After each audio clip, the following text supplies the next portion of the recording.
Recording in progress. Okay. Are we ready? Are we early? Ready? Okay, yes. I will call to order the Appearance Review Board meeting on May 5th, 2026. Let's stand for the Pledge of Allegiance.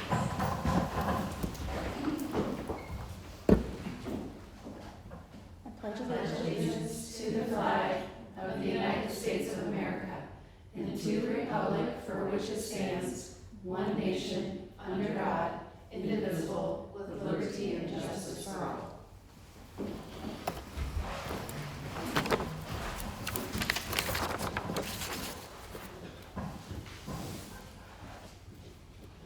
Okay, we'll do roll call. Chair Grimes. Here. Vice Chair Gill. Here. Member Bokum. Present. Member Rain. Present. Member Kettle. Here. And we have a new member Kettle with us tonight. Would you like to introduce yourself? Sure, my name is Laura. I live in Longleaf. I'm a realtor with the Cosette Group. I had a bachelor's in archaeology with a minor in museum studies. My goal was to be a museum curator, and I actually worked on historic homes and buildings before with preservation, and then designing showpieces in there. So yeah, I have a background in appearances and keeping things how they're supposed to be, preserving artifacts. And then of course with real estate we do resale and new construction, so a lot of new construction properties have restrictions of appearances as well. So I'm very familiar with all of this, and I'm so excited to be a part of the team. Thank you so much. Thank you. Okay. Is there anyone present who would like to speak? I will close the floor. The approval of the minutes from April 7th, 2026. Are there any questions or comments on the minutes? No. Can I have a motion to approve? I'll make a motion to approve the minutes from April 7th, 2026. Second. All in favor? Aye. Aye. Any opposed? Motion passes. Now with the new business of Tubb Street and Oakland Avenue Overlay District Comprehensive Plan Amendment.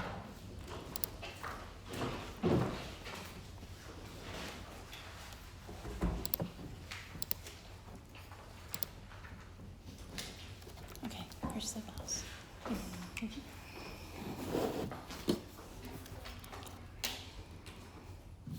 Hello, members of the Appearance Review Board. My name is Katie Magruder. I'm with Diggs Height Plus Partners.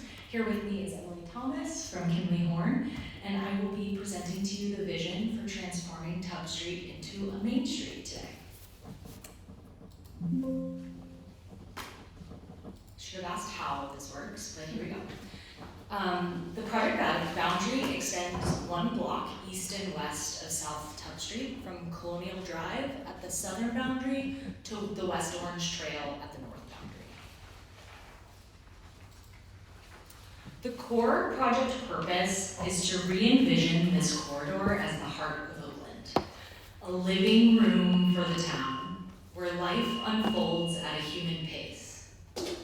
I don't need this, or do you need it for the record? We need it. You We do, need for it. the record, I'll turn it Okay. down. From a design standpoint, we seek comfort first, widening the sidewalks, making sure that there's shade from trees and structures, and shaping the streetscape that invites people to linger and not hurry through it. We imagine a street that nurtures local enterprise with businesses that spill into the public realm, either through sidewalk cafes or maybe sidewalk sales for retail, and then carefully placed plazas and pocket parks that become pauses in the urban form, offering spaces for gathering and celebration and quiet connection. From an infrastructure lens, we see opportunities beneath our feet as well, integrating low-impact development and stormwater strategies into the street's infrastructure. Threading through all of this is our deep responsibility to preserve Oakland's charm, not by freezing it in time, but by allowing it to evolve thoughtfully, honoring its scale, character, and story. Before proposing ideas, policies, or design strategies, our team slowed down. We walked the streets, observed the edges and the intersections, and immersed ourselves in the town's patterns and details. We listened and we observed Oakland streets and storefronts, its buildings and public spaces, and the everyday moments that give this town life and rhythm. Through that process, we came to understand what makes town of Oakland a truly desirable place to be. So that understanding now quietly underpins everything we'll share with you today. Our next step was to look outward, toward other communities that have successfully preserved their character while evolving thoughtfully over time. We studied places like Bluffton, South Carolina, Serenbe, Georgia, Sanford, Winter Garden, Rosemary Beach, and newer communities like Oakland Park. Communities that have embraced intentional design, human-scaled streets, and architectural continuity that creates timeless downtowns. These are models not to replicate, but lessons to learn from.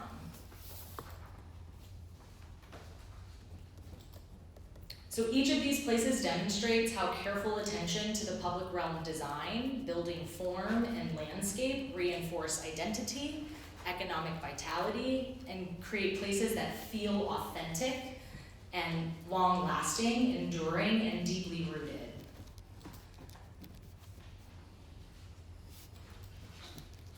So with a clear understanding of Oakland's character and a shared vision shaped by local insight and precedent, this work begins to take physical form. What you're seeing now is a big picture view of the study area where the ideas we've discussed translate into a cohesive framework for the public realm. From this vantage point, it becomes clear that downtown Oakland is composed of a series of distinct blocks and not a single uniform condition. So in response, the study area was organized into character districts. Here you see the Gateway District, Heritage Walk, and the Canopy District. With that structure in mind, we'll now walk through each segment and look at what this looks like block by block. Beginning at the southern edge of the study area is the Gateway District. This is the point of arrival into Oakland from State Road 50. Here, the public realm plays a critical role in not only signifying entry into the town, but slowing down vehicles and setting expectations of what's to come in the downtown.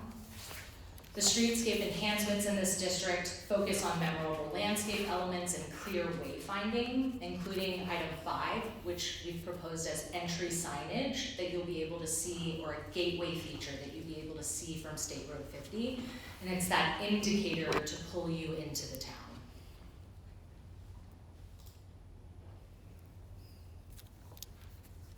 There you go. Thank you. Yeah. I'm sorry, I want you guys to see this. Okay, maybe that's better. Okay, this section view is the proposed condition along Tubb Street when you turn in from State Road 50. The design illustrates a shift from the existing pull-in diagonal parking to a consistent parallel parking condition along this block. When you narrow the space that's devoted to car storage, you can increase the space devoted to humans and their activities. So from a planning perspective, the uniform parking treatment establishes cohesion along the main street. It reinforces predictability, safety, and it allows for you to have predictability with how much frontage you're going to have for those businesses to interact with, and keeping that consistent along the corridor.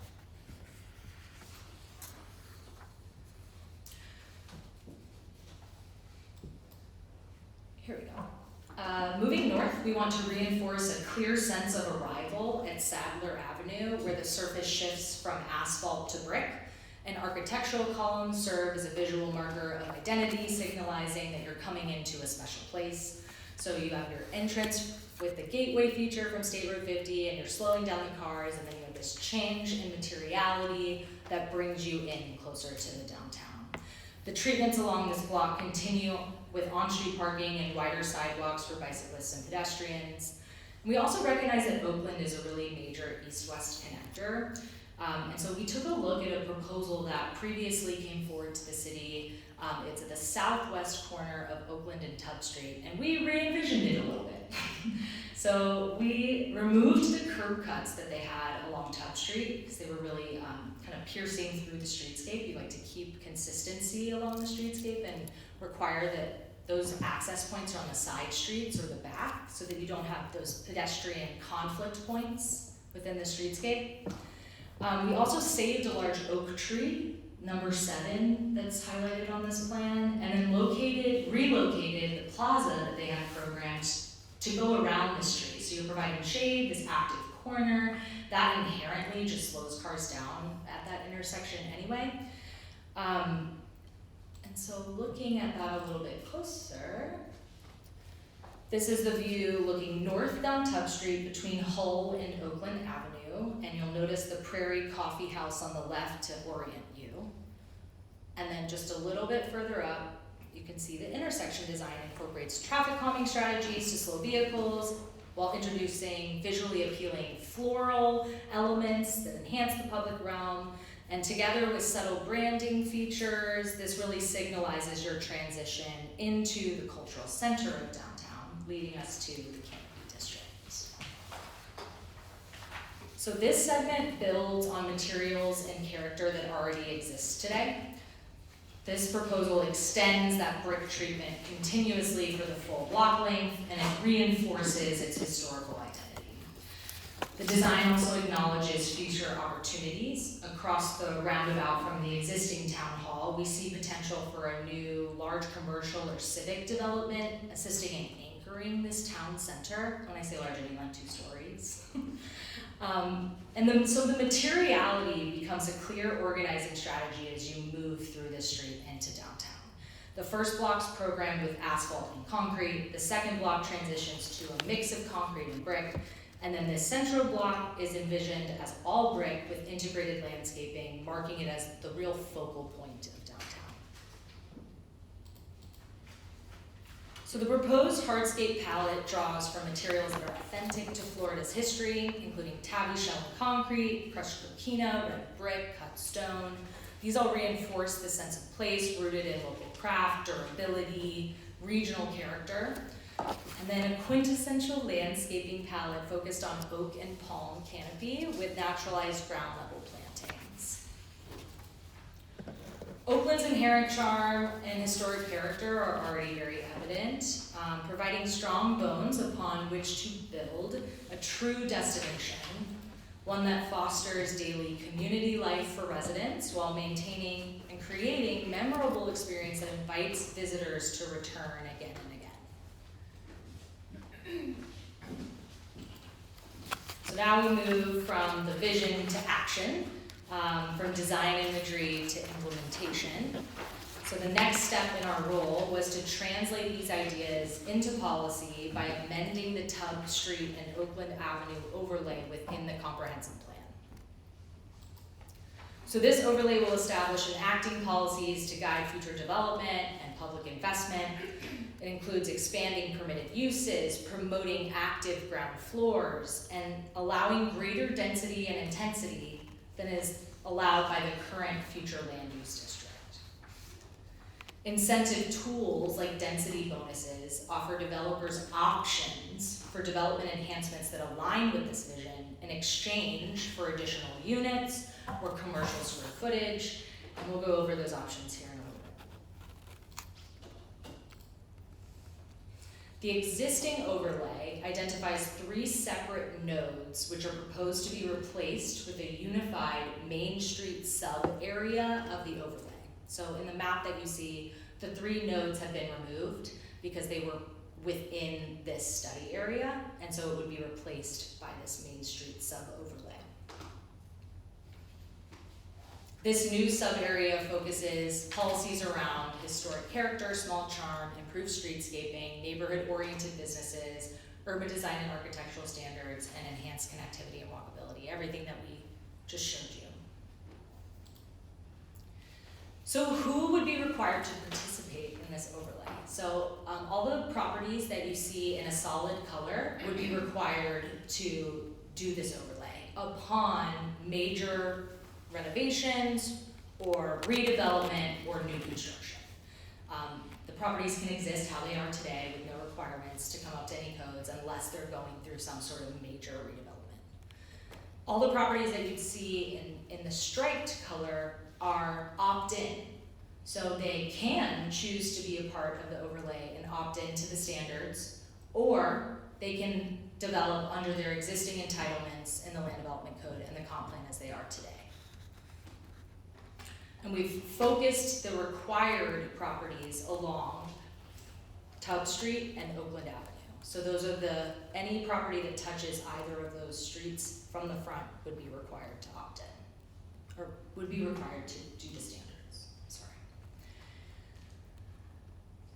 So the Main Street sub-area will further implement the vision by establishing clear maximum densities and intensities. They're tailored to each character district, ensuring future development respects the desired scale, context, and small town feel, while supporting appropriate growth.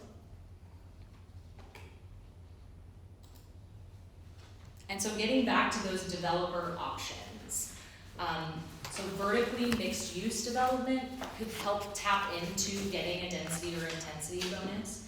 Any sort of sustainable development certification, like a LEED certified building, infrastructure improvements, workforce housing, or an enhancement that's not otherwise required by this code. So for example, that plaza that we had shown as an option for the corner of Tub Street and Oakland Avenue, that could potentially help that developer get some additional units because that's such a great public amenity. This could be a park, a plaza, public art, or even public parking. So on-street parking or having parking available to the public on your site. Oh, I did want to remind, in the comprehensive plan packet that we received, there has been one change from the language in that document, and originally we had referenced undergrounding utilities as a qualifying investment for development incentives, and based on some recent discussions with city staff, this language has been broadened to include infrastructure improvements more generally. So for example, if a developer wanted to fund a master stormwater pond that future developments could tap into, that could be something that helps you get closer to your maximum density allowance. So any application for development that would come forward within this area would follow this application procedure. So this board would review any of those development proposals.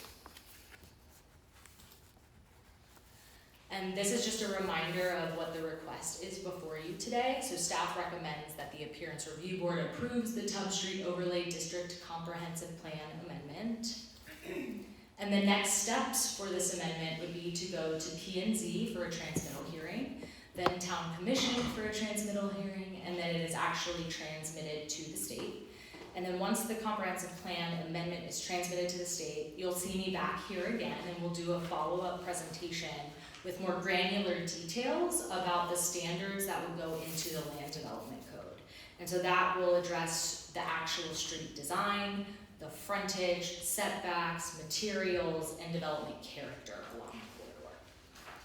And so I'm here for any questions if you will have them.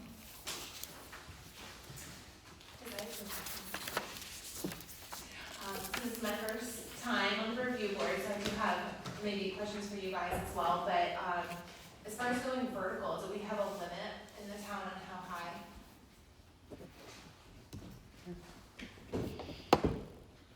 There is, and without knowing the specific, there's design districts within the town's code, just generally, and that's what determines the height.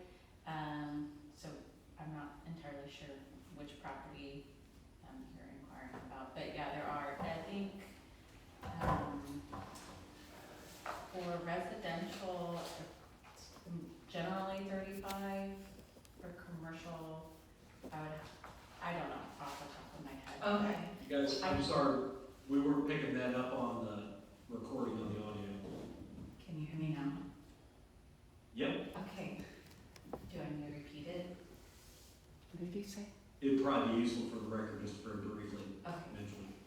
The design districts have height requirements, ranging anywhere from 35, I think up to 40, but I don't know off the top of my head what those are. Okay. With relation to this specific overlay, there are some height requirements that we would be including, and they would be raising the height in this area. So for the canopy district, it would be 2 stories. For the heritage walk, it would be 3 stories, and for gateway, it would be 5 stories. Okay, yeah, I was wondering in the circle part over here by the fountain, I saw some like commercial suggestions and I just was concerned, like an 8-story something or other is coming in, you know. Also wondering about parking, because if we're eliminating some of those angled parking spots, I guess maybe that's something that's not directly on Tubb Street, so it may not be a concern of this, but where would we navigate that parking to? So there'll be more on-street parking all around, Okay. all the way down Tubb Street. So we're not removing Oh, okay. parking spaces in totality. It's Okay. just that singular block will have to be accommodated elsewhere. But right now, there's not even sidewalks on Tubb Street Right. for portions of it. So this would be adding sidewalks and then on-street parking all the way down to Colonial. Okay. And then go over again about the existing buildings don't have to do this unless they're doing a renovation.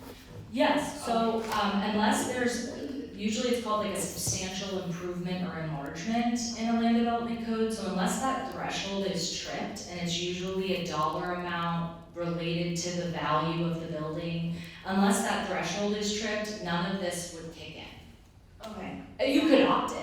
Yeah. But none of this would be required for you to, you don't have to change anything about your building tomorrow. It's only if you're going through a major renovation that you would have to come to compliance. Okay. Okay, and then maybe again a question for you guys. What is that building on the northeast corner of Tubb and Olin Avenue? What is that? I don't know what The that brick is. one? It's like a broken down garage. Oh, What is that? Is that something that can be opted in to change? Or who owns that? Does the town own it? No. Oh, okay. It's a private owner that owns almost all those buildings in that block Okay. and rents them out. if adopted and that property is redeveloped, it would be required Okay. to meet the overlay standards. Well, I had no idea what it was about. We just kept lawnmowers in there or something. I didn't know. Thank you. For sure. May I ask a question about the Heritage District vision? On there, there's a note surrounding a proposed trail connection. I would assume that any of this, the goal would be to get people either off the trail or on the trail. So I was curious to see, I see it noted, but would like clarification on what that would look Can like. I come look at what you're looking at? Yeah. You mean you can't read my mind? No, I don't have a copy. So it's saying 6 here, right? 6. Here, okay, so I'll go back. Thank you. Okay, so Sadler Avenue has a funky amount of town-owned property before private property that's an extension of the right-of-way there, and it's kind of a wide green space. And so in our framework, larger discussion about how the improvements along Tubb Street can make connections to the rest of the great things that are going on in Oakland, we explored that as a possibility to expand a trail and have kind of like an urban forest next to it, because there's quite a bit of room there. So we did not get to like a schematic plan for that or anything, but just thought for the future it would be a really cool park or trail connection. Perfect. Thank you for clarifying. I have a store in downtown Winter Garden, so I'm want to first off just applaud. This looks beautiful, and I think overall, like my questions are very minimal. Yeah. But I just know how many people, at least in that vicinity, come on and off the trail. Oh, yeah. And so I just was curious what that would look like. I think I have another question, but I can't recall it right now. So thank you. Sure. Yeah, I think this is great. I think your presentation I think it's beautiful. I do agree though, like bringing up the trail, you know, like maybe you could think about connecting the trail more to like the central area. Because it is like a big part of, the town center, like the bike trail. So I'm realizing maybe I didn't cover this in the presentation and I meant to. So in each of these sections, you'll see that along this, along the western portion of Tubb Street, that entire length of Tubb Street will be an extension of the trail. So we have a wide sidewalk on the east side and a 12-foot trail on the west side. So it's an extension of the bike trail?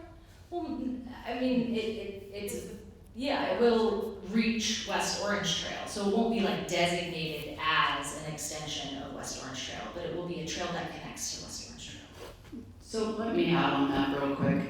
So we actually have grant funds to develop Sadler Avenue Trail. So it will come from Longleaf all the way down Sadler and then connect with the new sidewalks that are going in, with the intent is to reroute back to the West Orange Trail. So we'll have golf cart access also alongside that, so that people will be able to get from the Longleaf area all the way over and then access the rest of our golf cart trails along with pedestrians, because if you know Longleaf, it has a loop around it that people can ride their bikes or they can walk around there, that we required them to put in when they were developing, that now we want to tie in so that you can come off the trail onto Sarsaparilla, come around Longleaf. I'm sorry, I know this is a tough topic for Longleaf. We don't want more people in our neighborhood, but that was the whole purpose, and then tie into this and then get back up to the West Orange Trail. So it's almost like a loop off of it to give people, and we were able to get funding from Healthy West Orange to be able to do a lot of that.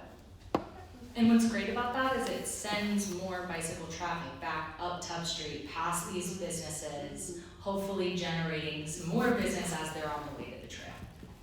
Thank you. That was one of my questions about golf cart access. I know that's been a large topic within the town.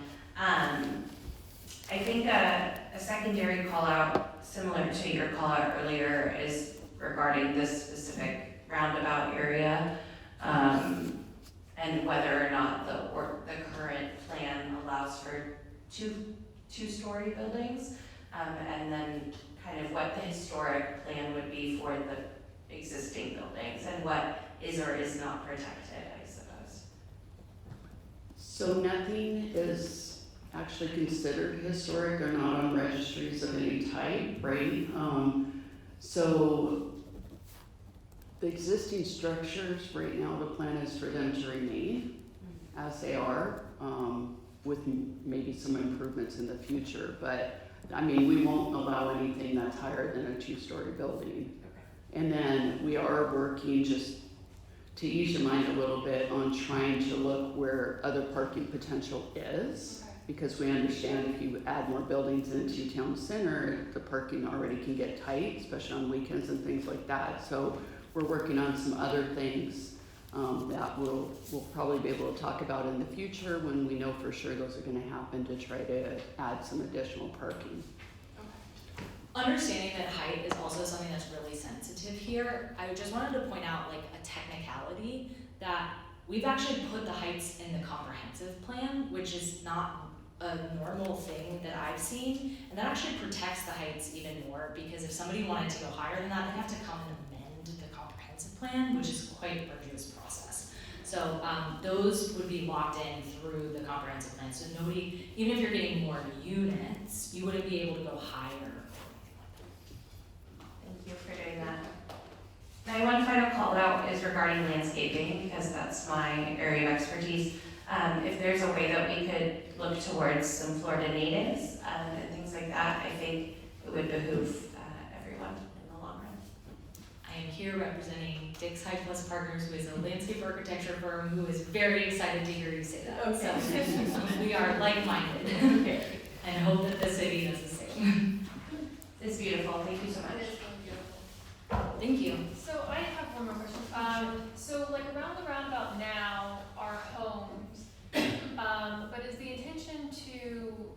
make the zoning commercial and basically gradually change the area into all commercial buildings, or would it still stay residential?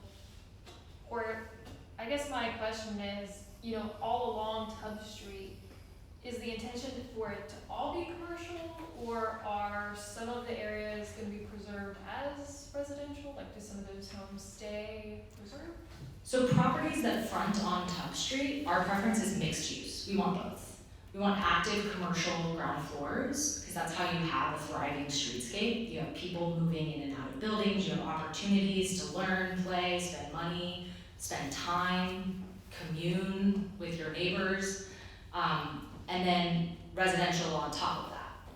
So that's the goal for the properties that front Tubb Street. Now, the properties just adjacent to that, one back, can remain residential in character, or opt into the overlay and have a mix of office, commercial, small scale mixed use.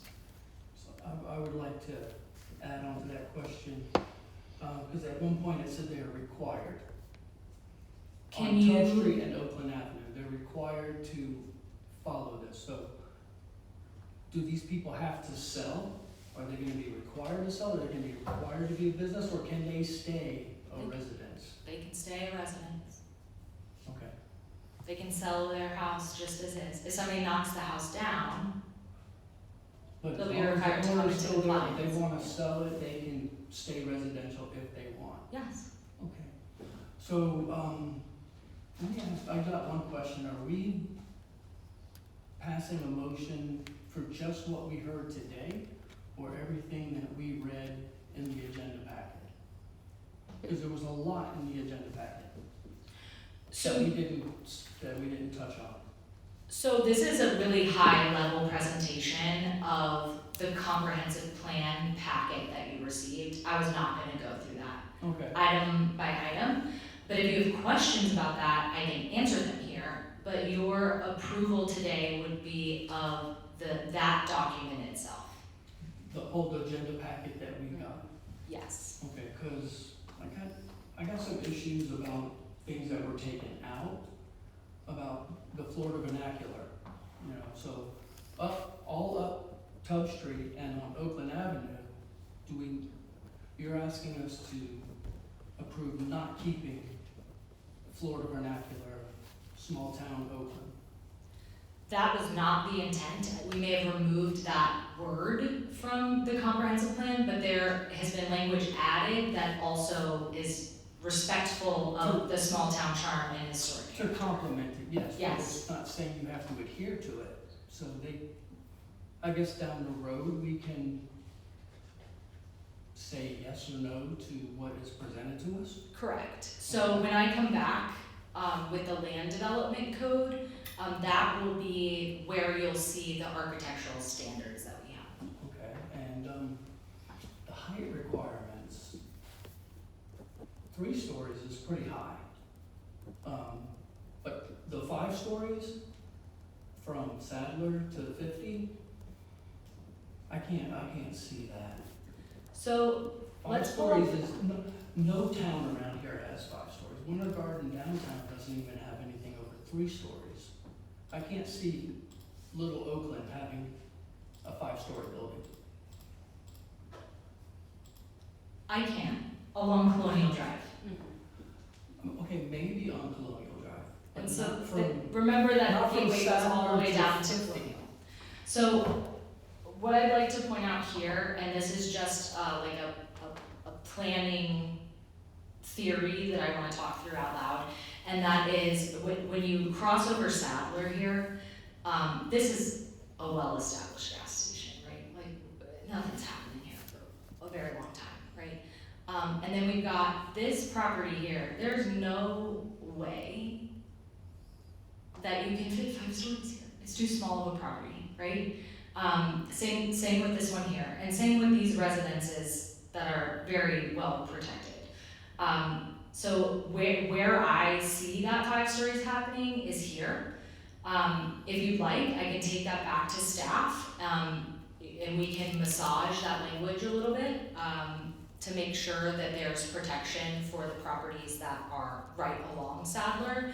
I agree with you that 5 stories may not be appropriate right here fronting on Sadler. Just the way that the properties are configured, that's basically impossible. If that was in the language, it would make me feel a lot better. And I'm sure a lot of people in Oakland would not like to see even a 4-story building on Tug Street itself. Okay, On- I can along take that back to along staff and work on that with them. Drive, yeah, but I agree. Yeah, I'll certainly take that feedback back to staff. I'd like to then see what perhaps the other facade would look like if the front of Oakland Ave was 5 stories, then how it would come down, or not Oakland Ave. If 50 was 5 stories and then as the facade came down Oakland Ave, if it was separate properties or if we're talking about one large property, how that would play out. The building that we're in Winter Garden was a huge discussion point just for everyone's context. And I think it's the tallest building in Winter Garden that was allowed, the one that. How many stories is that? That's what I was trying to think. I think it is 4. 3, the one you're in? the first story, and which is all commercial, It's 3. and then, you think? I'm in your building too. How's that group? Okay. I'm just using it as context because it's one of the larger, newer buildings in downtown Winter Garden. Yeah, I tend to agree with you all that, it just opens some opportunity, but I personally don't have a problem with it being State Road 50 being that tall, but. It is tricky though, because you have to connect the state Then, Road yeah. 50, but then we're saying like right down the street, it would be this walkable downtown area, so like how do you transition between the two? Yeah, I think that's my curiosity, like. There are very walkable places with 5 stories. Yes, yeah, no, I agree. The 5 stories doesn't affect the walkability. I think it does then affect the parking though. Sure, definitely. And just what that looks like. It's not so much a facade concern to me, it's more of a, although that's a contributor, it's the people in those 5 stories and where they. Sure. Yeah. Yeah. So my guess is it would be surface parked. The standards are written such that the building would need to be pulled up to the street on Colonial with parking in the rear, so you won't see that surface parking lot. And that's how it would be accommodated. And of course, the building is limited in height by how many parking spaces it can fit.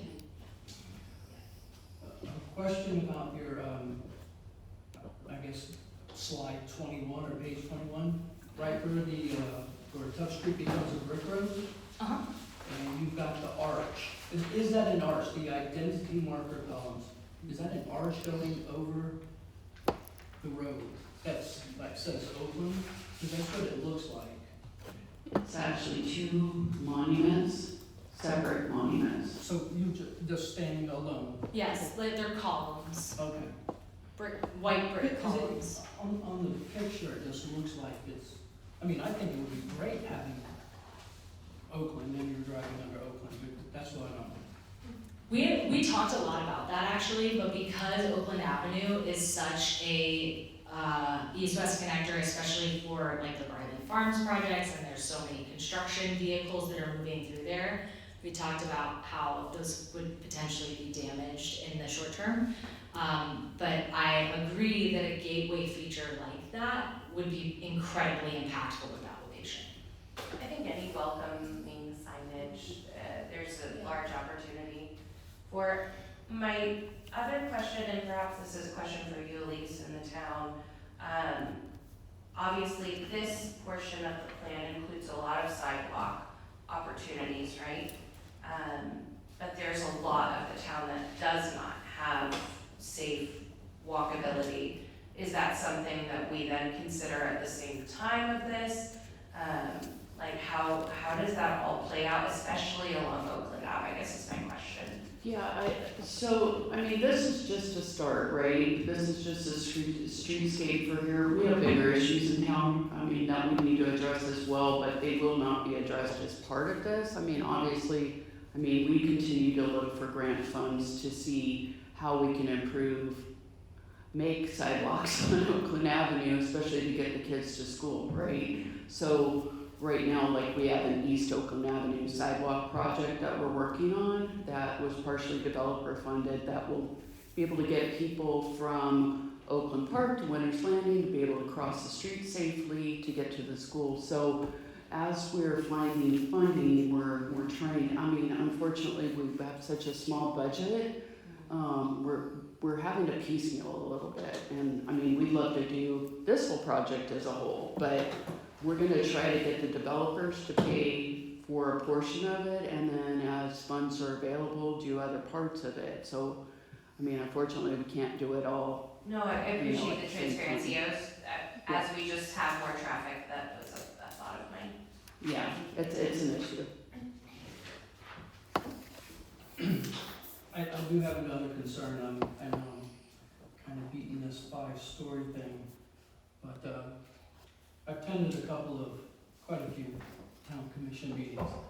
And when the 4th Street project was being proposed and the town like erupted because we were gonna have another 4-story apartment complex and it was gonna be close to Highway 50. So that was pushed way back to the back of the property. If we say yes to a 5-story building right on Colonial, I don't think it'll even pass the town commission meeting because a lot of people will probably have a lot to say. I think it'll just come down to each project being individually, each project would still have to come Yes. before the board, and then before the P and Z. But we're the first ones to say, yes, we're okay with it. I mean, Yeah. But we're not saying. we're not. I'm not okay with 5 I'm not okay with that either, yeah. I have a question about the Grove, the shopping district portion. What is that max height for that? Do we know if that's 2 or 3 stories? So that was retail with 2 floors. I don't know what the actual height was, but that's 2 floors of residential above the commercial. Okay, so 3, So essentially. 3 stories, yeah. So would it make sense to coincide with that, so it looks uniform? Well, I mean, you have to keep in mind that now it's for sale, so we don't know if that's even gonna get developed, right? Oh, it's for sale. Yeah, so, I mean, I think the intent was, to try to develop what's left. I mean, we have just 50 left to really develop, so what does that look like? I mean, if you guys wanna recommend it as 4 stories max, then, you can say that and we can move that forward with that recommendation. That's, I mean, a valid concern, Yeah. but I would say that a transition is pretty necessary between Sadler and 50. So I would like to see it be 4 rather than 3, keeping that consistency. I mean, the character on Colonial is so drastically different from standing at the corner of Sadler and Tug that it makes more sense to have the height in that location. Okay. And again, I mean, Katie made a very valid point where you have to have enough parking for your building. And if you look at these parcels, even if they're redeveloped, the gas station, the one next door, across from Dry Rate, you're gonna be limited by how high you can go, how dense you can be, just based on, they're not gonna have to, the streetscape parking that is as available as further up Tub, right? So they'll be limited already by that. Can you clarify, because we're talking a lot about walkability and like slowing down the traffic to get to this square area, so like how do you plan on doing that? Are we changing the speed limit, or like what is the plan to slow down the traffic? Sorry, it looks like you were about to answer. Do you You can go ahead. Okay, so part of it is just the surface of the roadway being brick. That's immediately gonna slow down cars, right?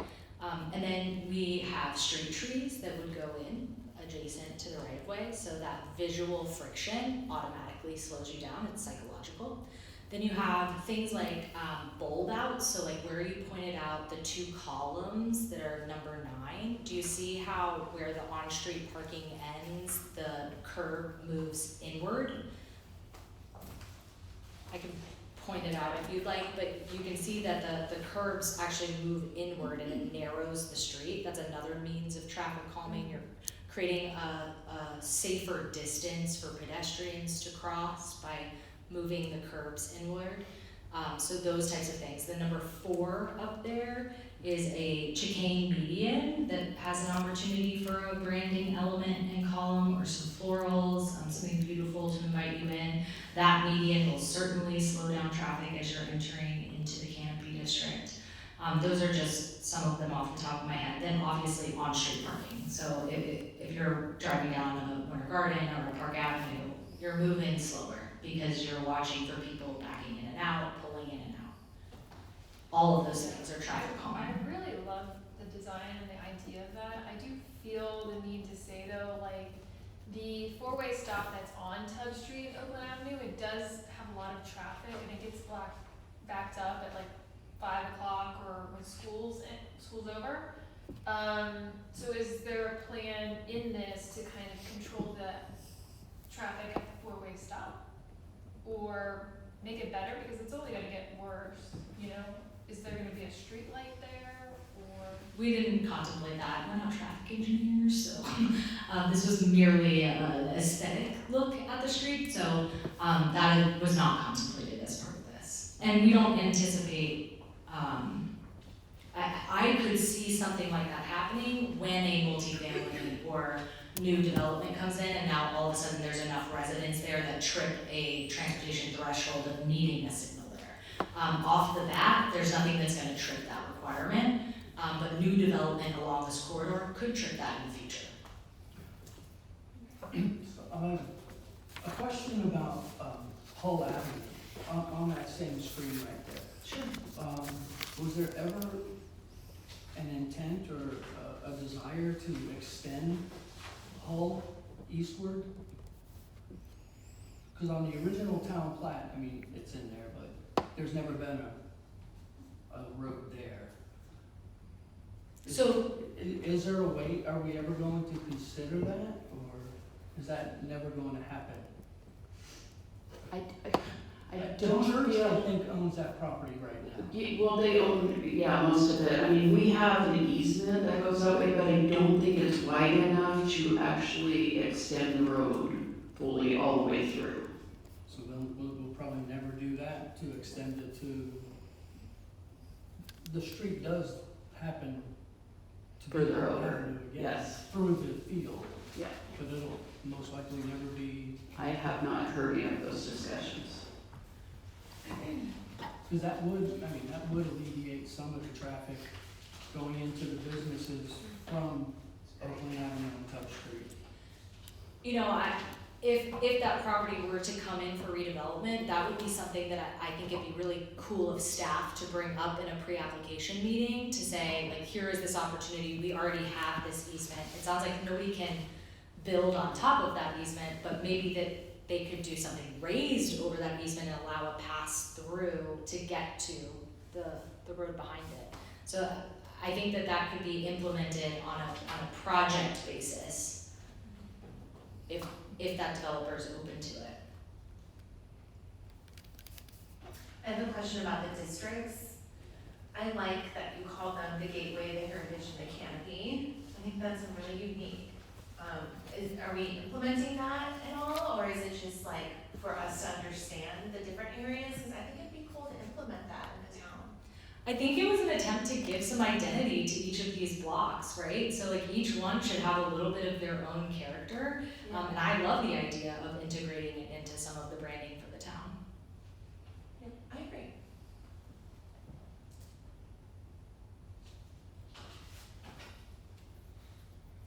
So again, after, say we approve this, well, I guess we're gonna have some suggestions about the height. But looking in the future, after we approve this, then it'll go down to individual things that we have to approve, right? Yes, so as Elise mentioned, this is not like a capital improvement project that's already funded. So part of the goal here is to kind of lay the foundation so that each property doesn't have to go through a rezoning, and that you actually create the vision for continuity along this corridor. And so as developers come in, you'll be able to review development plan by development plan as opposed to like an 8-month rezoning future land use process where like each developer ends up working with the city on an individualized development. Here, the standards are written and you just move forward with a development plan and you all then have the ability to review each of those. Okay. Great. I mean, I think this was a great presentation. We had some great questions too. I agree. Great questions.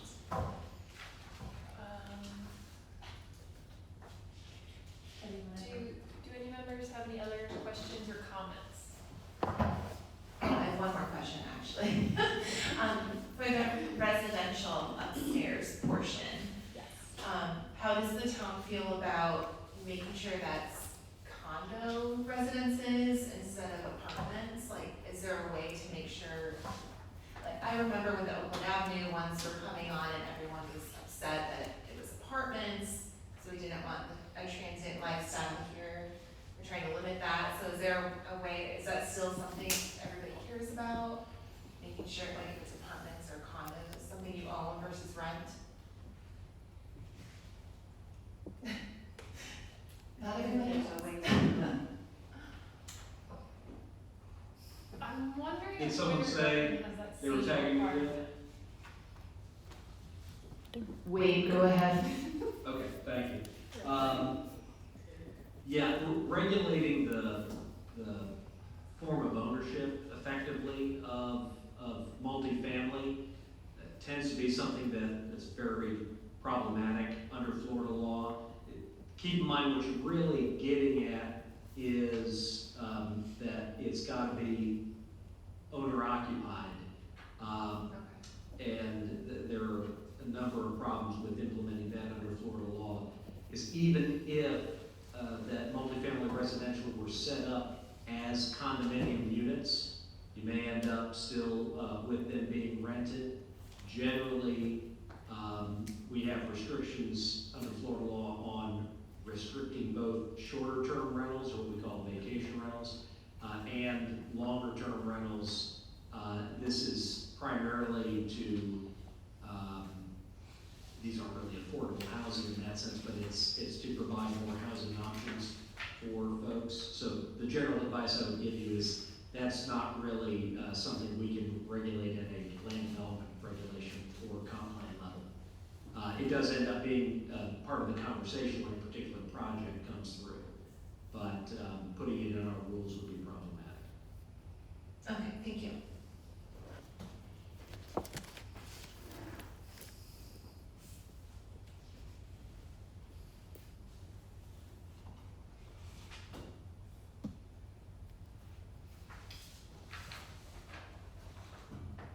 Is there anyone present who would like to speak on this item?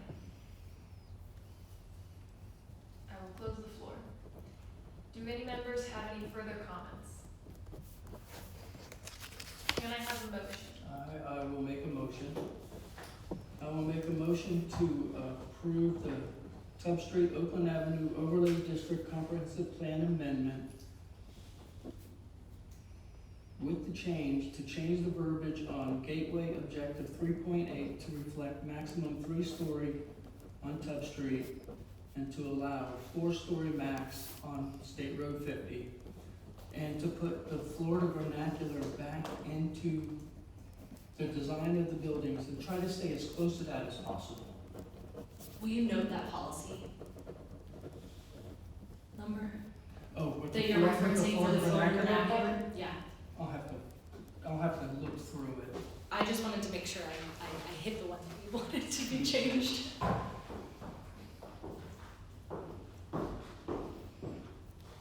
Yeah, we have it right there. Objective 3.6 in the Canopy District, that was the Florida vernacular part was crossed out. Thank you so much. We'll address that. Can I have a second? Second. All in favor? Aye. Aye. Any opposed? Motion passes. This meeting is adjourned at 7:23 p.m. Thank you for your presentation. Thank you. Certainly, thank you all for your feedback. Good night, everyone.